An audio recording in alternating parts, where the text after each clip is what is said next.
No, see, one item in the older Mario parties makes more sense because it forces you to be more strategic about the items you collect. Hello. I didn't see you there. Does the bitrate look higher? I hope the bitrate looks higher. Last time was suboptimal. By the way, this video might be short. The person who normally writes the lore for these videos is currently, unable to procure content at the present time. So... in this video, we find some preemptive lore about the game. It appears that there are 4 types of entities in it. There's the hand, which was shown at great length.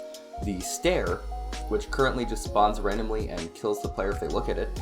The phantom, which currently... I also worked on 2 additional entities. And the mask, which, as of the code we've been shown... I do want some things to still be a surprise for players on release. This isn't like what the final product is going to be, because remember, this is a devlog, but that's what's currently shown inside the code. But I'm not a theorist.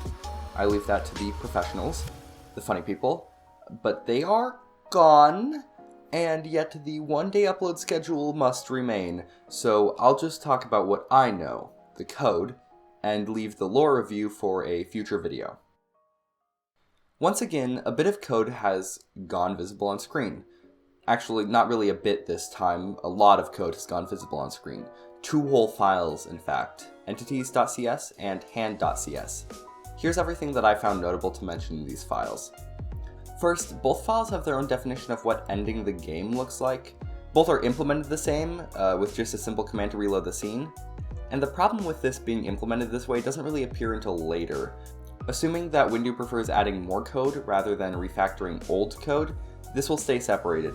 And as it continues to be separated, the likelihood of a bug or feature being implemented in one, but not in the other, increases. Ideally, because all lose conditions shown have so far been caused where the player is defined, in entities.cs the player is defined at the top, and in hand.cs the lose condition is the player colliding with a hand, the lose function would be implemented as a method on the player, and anywhere where the game needed to end, the program would just call that method. Second, duplicate variables. There are a few variables named active, which always equal the current setActive state. These could be reduced to GameObject.ActiveSelf, which is a Unity function that returns the state set by setActive. This wouldn't really reduce the memory footprint, but it would reduce the likelihood of a mistake, where ActiveSelf and the active variable don't equal. Again, it's just making sure that bugs don't happen.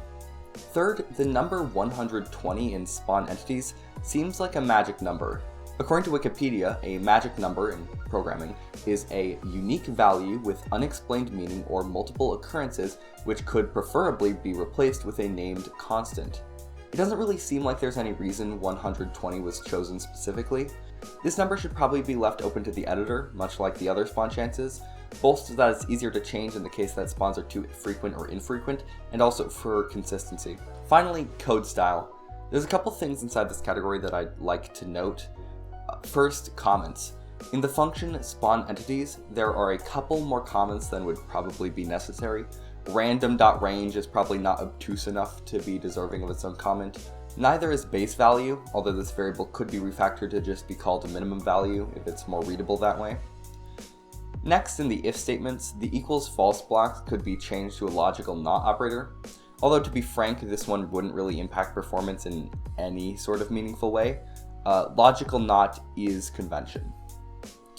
One more thing about the if statements as well is that, although this is very dependent on personal preference, it might be better to use an if, else if block instead of a if, else, if block.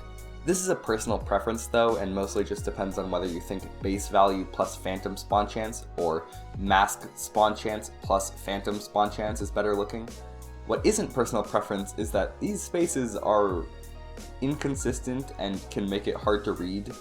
This curly brace kind of looks like it came out of nowhere, and also in this line the indentation just doesn't really line up, and the else if block almost looks as if it's part of the class instead of part of the method.